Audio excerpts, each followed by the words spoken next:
Okay, so we're going to go over distributive property, but specifically we're going to use algebra tile. And the way we're going to use algebra tiles is we're going to talk about area of rectangles. Okay, now area of a rectangle. Do you know what that formula is? Length times width. That's right, our length times our width. So what we're going to do is we're going to set up a chart here. Okay, so what we'll do is we're going to take lengths and widths, and then we're going to end up multiplying them by each other to find an area. So let's say we'll call this our width, length, and we'll call that our area there.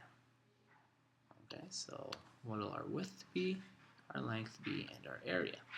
And this will help us with our distributive property. So what I'm going to do is we're going to take we'll call this our width in this case.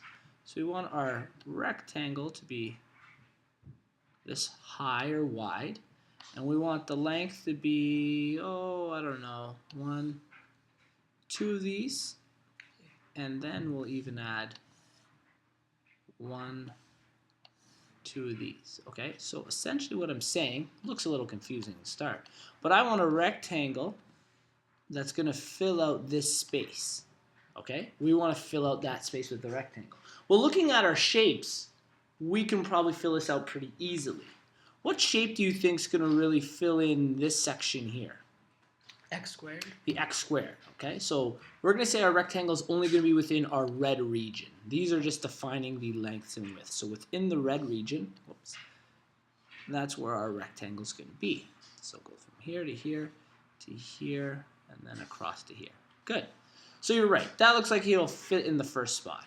Okay. What else can we do that'll fill in the second spot really nicely? Well, you can use another x squared. Yep. Use another x squared. Now, did that take up all of the spots? No. No, we still have a section. 2. It's equal to an x. Yeah, I think if we take this x and what should we do with it? Turn it 90 degrees. Yeah, let's turn it 90 degrees. Now, does that fill up everything? No. What else do we need? Maybe another x. Another x, let's try. Okay, so we've discovered that this rectangle, okay, and what we did was the area there. So the width of this rectangle was x, okay? The length of this rectangle there was 2 x's, and then there were 2 constants, so plus 2. And what is the area equal to? The area is equal to x squared. How many x squareds? It's equal to... How many are there? 1 here and 1 here, so we add them together. 2 x squared. X squareds. And how many x's are there? 2x. 2 x's. So that's our area. We just did it using our algebra tiles. Now let's talk about the actual distributive property. Our width is x, and our length happened to be 2x plus 2. So we know the area is going to be this, but we're going to try to figure it out algebraically. So our area is equal to length times width. Okay, and I'm actually going to reverse that. It doesn't matter when we're multiplying if we do width times length or length times width. It's just how we usually do it. Exactly. So width times length.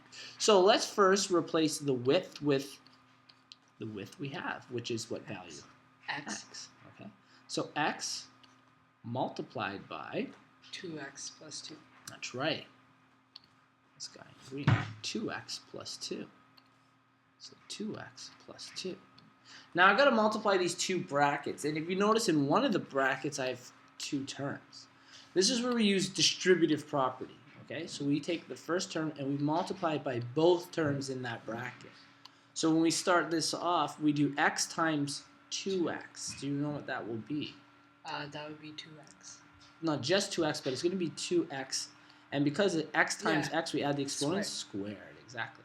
And what about when we multiply? And you know what I'll do? I'll even draw an extra step in here just so you can see exactly what we did.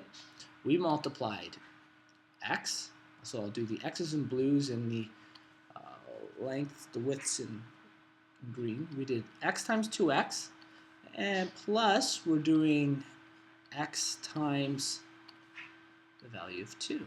Okay, so we just equated that x times 2x is 2x squared, and x times 2 is 2x.